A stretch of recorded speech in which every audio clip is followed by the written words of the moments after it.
suliranin,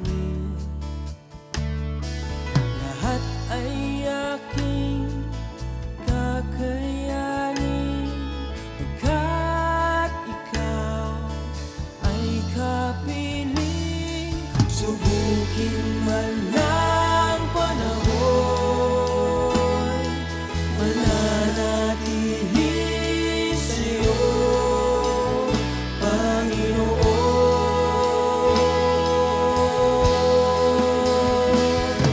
Walang alinlangang maglilingkod, walang pangambang sa'yo ay susunod. Hindi susuko at hindi ito, patuloy lamang sa iyo, Panginoon.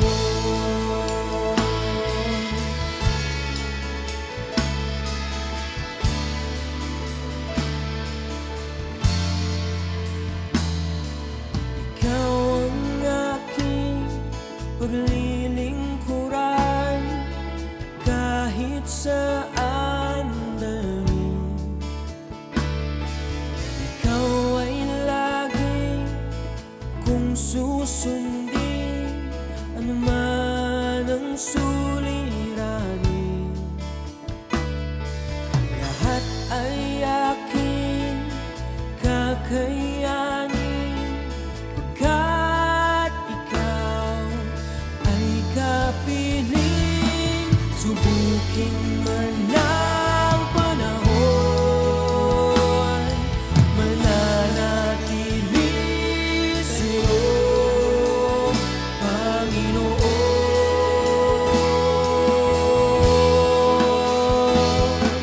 Walang alinlangang maglilingkod, walang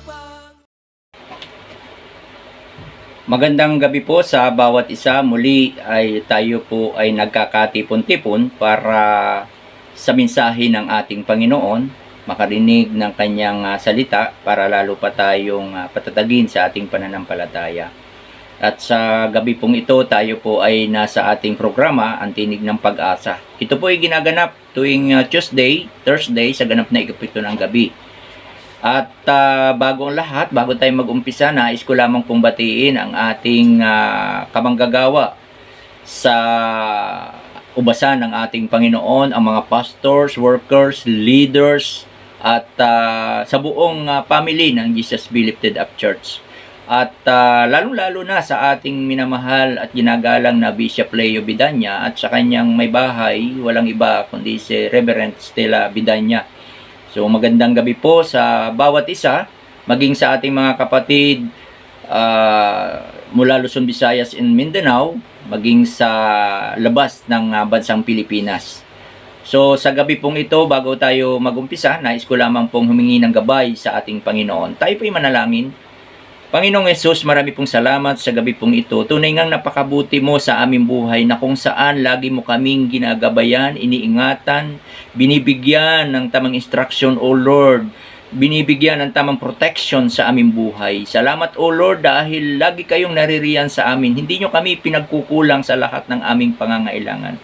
At sa mga oras na ito, Ama, patawarin mo kami sa aming mga nagawang kasalanan, sa isip, sa salita at sa gawa. Lord, kapag hindi namin ito kinonfess sa iyo, itong mga kasalanan ito ang magiging hadlang para hindi namin maabot ang iyong kaluwalhatian. Kaya Lord, marami pong salamat sa gabing ito at binigyan nyo na kami ng kapatawaran sa aming nagawang kasalanan. Salamat din sa buhay ng aking mga kapatid ngayon sa gabing ito, na kung saan sila po ay walang sawang nanonood o nakikinig ng programang ito, Father God. At tunay nga sa gabing ito, bigyan nyo po sila ng higit na malawak na kaunawaan at pagsunod sa iyo, Father God. Salamat, O Lord, at ang lahat ng bagay na aming maririnig ay may apply namin sa aming pangaraw-araw na buhay. Ito pong aming dalangin sa pangalan ni Jesus. Amen and Amen. So muli, good evening po sa bawat isa. So sa gabi pong ito, doon pa rin po tayo tututok sa ating tema sa buwan ng Mayo. Ito yung Mark chapter 8 verse 34. So, ang title po ng aking mensahe sa gabing ito ay The True Disciple. Kasi ito po ay nakakonect doon sa Mark 8:34. Ang sabi nga doon ng ating Panginoon, then he called the crowd to him along with his disciples and said, whoever wants to be my disciple must deny themselves and take up their cross and follow me. So there are 3 points to be considered to be a true disciple ng ating Panginoon. Una, we have to deny ourselves. Then pangalawa, we have to take up our cross. Then we have to follow Christ. Para ibig sabihin ay matatawag tayong tunay na disipulo ng ating Panginoon. At sa gabing ito ay may 3 bagay tayong pag-usapan. Ito nga yung nabanggit natin kanina. Una, deny ourselves. So, maraming tayong dapat i-deny sa ating sarili. Ano ba yung sinasabi na i-deny natin yung sarili natin? Itakwil natin or itanggi natin ang ating sarili. Ito yung mga bagay na kung saan ay maaari makakahadlang sa ating pagsunod ng tama sa ating Panginoon. Ano ba ito? Maaring sa karakter natin, sa attitude natin, o maging sa mga bagay na nakakasurround sa atin, nakapaligid sa atin, na kung saan ito ang nagiging hadlang para hindi tayo totally makasunod sa kalooban ng Panginoon. Maaring sabi nga sa mga kabataan ngayon, ay maaari maging sa katandaan ay ginagawa rin nila ito ang paggamit ng gadget na kung saan halos lahat ng oras nila ay doon na nauubos. Hindi na nila na bibigyan ng time ang kanilang devotion, ang pananalangin at ang pagbabasa ng salita ng ating Panginoon. So yung mga bagay na yun ay dapat natin ay alisin o itanggi sa ating sarili na wag nating gawin yun. Ano ba yung tinatawag naman na carry our cross? Ibig sabihin ito yung mga trials and persecution na dapat ma-manage natin ng tama. Kasi ito rin ang magiging hadlang kung hindi natin ma-carry o ma-manage itong mga pagsubok, problema sa ating buhay o anumang hinaing natin, negativity sa ating buhay. Ito rin magiging daan para hindi tayo makasunod sa Panginoon. Kapag nagawa natin ito, we consider ourselves as true disciple of God kasi nga nasunod natin yung bagay na nais ng ating Panginoon. At tanong tayo, hindi pa nakakakilala sa ating Diyos na buhay, sabi nga ay may ginagawa natin yung mga bagay na nais nating gawin. Mabuti man ito o masama. Pero nung nakakilala na tayo, alam na natin yung dapat na aksyon na gagawin natin para sa kaluwalhatian ng ating Panginoon. At sa buhay natin, sa mga pagkakataong ito, dahil tayo nakakilala na sa Panginoon, marami tayong dapat i-give up. Isa na rito, kailangan sabi nga, we give up the right to take revenge. Dati, nung hindi tayo nakakilala sa Panginoon, kapag tayo naagrabyado, talagang gumagawa tayo ng paraan para tayo makaganti doon sa gumawa ng masama sa atin. Gumagawa tayo ng paraan para siya ay mabigyan din ng kaukulang paghihiganti. Kaya, pero nung tayo nakakilala na sa Panginoon, hindi na natin nagagawa ang mga bagay na ito. Instead na ipinagpipray na lang natin sila. Para sa ganun ay mas lalong maabot natin yung naisin ng Panginoon, yung will ng Panginoon. Sapagkat ang sabi sa Roman chapter 12 verse 19, mga minamahal, huwag kayong makiganti, ipaubaya ninyo iyon sa Diyos. Sapagkat nasusulat, akin ang paghiganti, ako ang gaganti, sabi ng Panginoon. Since na nalaman na natin ang mga salita ng Panginoon sa lahat ng aspeto ng ating buhay, na kung ano man, kung sino man ang gumagawa ng masama sa atin, hayaan na lang natin na ang Diyos ang gumawa ng paraan para, sabi nga, madisiplina yung tao na yon para, sabi nga, hindi tayo magkaroon ng pagkakasala sa harap ng Panginoon kung tayo pa ang gaganti. At isa pa rito na dapat nating i-consider, sabi nga, we give up the right to have a comfortable and secure home. Marami pong nangyayari nito sa sitwasyon natin ito. Marami po tayong mga pastor na na-isolate sila sa doon sa comfort zone nila, doon sa lugar. Naipapadala sila doon sa malalayong lugar. Na dati doon sa comfort zone nila na kung saan ay napakaganda napaka-aya-aya nung kanilang pamumuhay. Pero noong sila ay sabi nga ay dalhin, i-assign sa malayong lugar, another adjustment na naman. Minsan ay hindi sila komportable sa kanilang dinadatnan o darat na nilang lugar. Pero dahil sa pagsunod nila ng tama sa Panginoon, dahil sabi nga ay dininay nila yung kanilang sarili, kahit anong hirap man ay ginagampanan nila. Maging sa ating mga misyonaryo, ang nangyayari ito, minsan pumupunta sila sa iba-ibang lugar, pumupunta sila sa kabundukan para lang maipahayag ang salita ng Panginoon. Natutulog sila doon sa ilalim ng mga puno, nalalamigan sila, kinakagat ng lamok, subalit hindi nila iniinda yun. Kasi nais nilang sumunod sa naisin ng Panginoon sa kanilang buhay. Maging sa mga misyonaryo rin natin na pumupunta sa ibang bansa, lalong-lalo na sa magulong bansa, minsan umuwi na sila, nawala ng buhay. Dahil sabi nga ay naaabot sila ng kaguluhan. Kaya maraming mga bagay na dapat talagang i-give up ng isang tunay na Kristiyano para masunod, umaabot yung naisin ng Panginoon. Ang sabi nga roon sa Luke chapter 9, verse 57 to 58, sabi rito ay samantalang sila'y naglalakad, may isang lalaking lumapit at nagsabi kay Jesus, "Sasama po ako sa inyo kahit saan." Pero sumagot si Jesus, ang sabi niya, "May lungga ang asong gubat at may pugad ang mga ibon, ngunit ang anak ng tao'y walang sariling tahanan."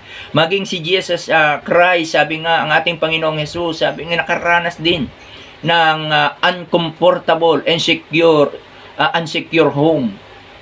Kung saan lang siya na minsan natutulog, sa kadawagan, sa wilderness, para lamang masunod ang naisin ng ating Amang Diyos. So, sa ating buhay, kailangan marami tayong i-give up, mga kapatid. At isa pa rito, we give up the right to a good reputation.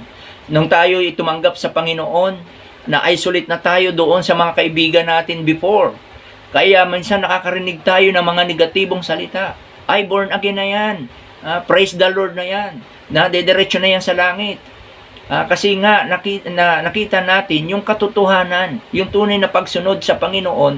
Kaya maraming tao minsan nakakarinig tayo ng negatibo, lalo na pag tayo ay humahayo, naghahayag ng salita ng Panginoon. Minsan habang nagsishare tayo ng salita, may maririnig tayong mga negativity, yung mga salitang hindi magaganda against sa Panginoon at against sa atin. But tinitake lang natin ito dahil alam natin yung ginagawa natin ay may higit na tunay na may sabi nga ay pagpapala mula sa ating Panginoon. At alam naman natin na ang Diyos na habang tayo naglilingkod, hindi na tayo pinababayanan. Hindi niya tayo iniiwanan, bagkos siya ang nagpo-protect, nagbibigay ng kaunawaan, ng karunungan para malampasan natin yung mga bagay na ating nadaraanan, yung mga bagay na ibig sabihin ay nakaka-disappoint sa ating buhay. At mayroon pa nga rito ang sabi sa Mateo chapter 5 verse 11, "Mapalad ang mga nilalait at inuusig ng mga tao, at pinaparatangan ng lahat ng uri ng kasamaan, na pawang kasinungalingan ng dahil sa akin." Mga kapatid, kung tayo ay nakakaranas ng mga sabi nga ay sometimes disappointment habang tayo ay naglilingkod sa ating Panginoon, kung ano-ano yung mga sinasabi against sa atin, against sa Panginoon, mapalad tayo dahil tayo ay higit nabibigyan ng pag-asa at kaunawaan ng ating Panginoon. At ang isa pa rito, sabi nga, we give up the right to understand God's plan before we obey Him. Sabi nga sa Hebreo chapter 11 verse 8, dahil sa pananampalataya sumunod si Abraham na nang siya'y utusan ng Diyos upang pumunta sa isang lupaing ipinangako sa kanya. Sumunod nga siya kahit hindi niya alam kung saan siya pupunta. Sometimes may mga instruction ng ating Panginoon na hindi natin alam kung ano yung plano niya sa atin. Pero sumusunod lang tayo dahil alam natin na ang nagbibigay sa atin ng instruction ay ang tunay na Diyos, ang buhay na Diyos, na kailanman ay hindi tayo ipapahamak, bagkos tayo ay i-guide niya, bagkos tayo ay idadirect niya sa tama. Sabi nga sa kanyang salita na sa Mark 10:21, ang sabi roon, habang sabi nga si Jesus, sabi nga, Jesus looked at him and loved him, said, Go, sell everything you have and give to the poor, and you will have treasure in heaven. Then come, follow me. Alam niyo po, doon sa number 1 natin na sinasabi na deny ourselves, maraming mga sabi nga mga tao na sometimes hindi nila ma-deny yung kanyang sarili. Kasi nga yung kayamanan nila na siyang nagiging hadlang na para sabi hindi makasunod ng tama sa Panginoon, doon sila nahihirapan na i-deny nila yung kanilang sarili, yung itanggi nila. Kaya nga sabi nga may isang lalaki na lumapit kay Jesus, sabi niya, nagawa ko na lahat, Panginoon. Ano pa po ba ang dapat kong gawin para lalo akong makasunod sa kalooban ng Panginoon? Ang sabi niya, ibenta mo ang iyong ari-arian, ang iyong positions. Pero sabi nga, para bago sumunod ka sa akin. Pero ang taong ito, sabi nga, ay tumalikod at nalungkot siya at hindi nakasunod sa kalooban ng Panginoon. Yun yung mga dapat na i-deny ng isang tunay na Kristiyano. Yung mga bagay na sa tingin niya ay, sabi nga, ay ang sarap ng pakiramdam sa kanyang sarili. Pero kung itong pasarap na pakiramdam para sa kanyang sarili, ito ang nakakahadlang para hindi niya masunod ang kalooban ng Panginoon, dapat niya talagang itong i-give up. Kung ano man yung mga bagay na yun, na binibigyan niya na mas priority sa kanyang buhay. At ang sabi pa nga sa Romans chapter 8 verse 13, for if you live according to flesh and you will die, but it by the Spirit you put to death the misdeeds of the body, you will live. So makikita po natin dito, ang sabi po rito, sapagkat namatay kayo kung nabubuhay kayo sa katawang makalaman, ngunit kung pinapatay ninyo sa pamamagitan ng Espiritu ang mga gawa ng katawan, makakamtan ninyo, mabubuhay kayo. So, napakaganda po nung sabi nga ng salita ng ating Panginoon, very inspiring po para sa ating lahat, na sa ngayon, anuman ang ating pinagkakabalahan, but still, pinipriority din dapat natin ang ating Panginoon. So, at ang kumpa po rito, sabi nga rito sa number 2, he must carry his cross. Kailangan i-carry natin ang ating cross. Sabi nga rito, put your trust in God amid the storm and battles in your life. Kailangan nandun pa rin yung pagtitiwala natin sa Panginoon. In spite of the suffering, kung ano man yung mga bagay, trials and persecution in life, yung sabi nga ay extremely difficult or painful situation, still nagpapasalamat pa rin tayo sa ating Panginoon. And sabi nga, kahit na tayo ay nandoon sa kalagitnaan ng suffering, bilang Kristiyano, kailangan ay nandun pa rin yung pagsunod natin ayon sa kalooban ng ating Panginoon. In Luke chapter 9 verse 23 to 24, Jesus, at the same po yun, almost the same po doon sa ating tema, sa teksto natin sa Mark 8:34, Jesus looked at his disciples, ang sabi po roon, and tells them, whoever wants to be my disciple must deny themselves and take up their cross and follow me. For whoever wants to save their life will lose it, but whoever loses their life for me will find it. Sabi nga, ang sino man ang nais na naman nagdiligtas sa kanilang sarili ay siyang mawawalan ito. Subalit kapag sabi nga ay ang sinuman ang mawawala nito o mamamatay para sa akin, sabi niya ay makakasumpong nito.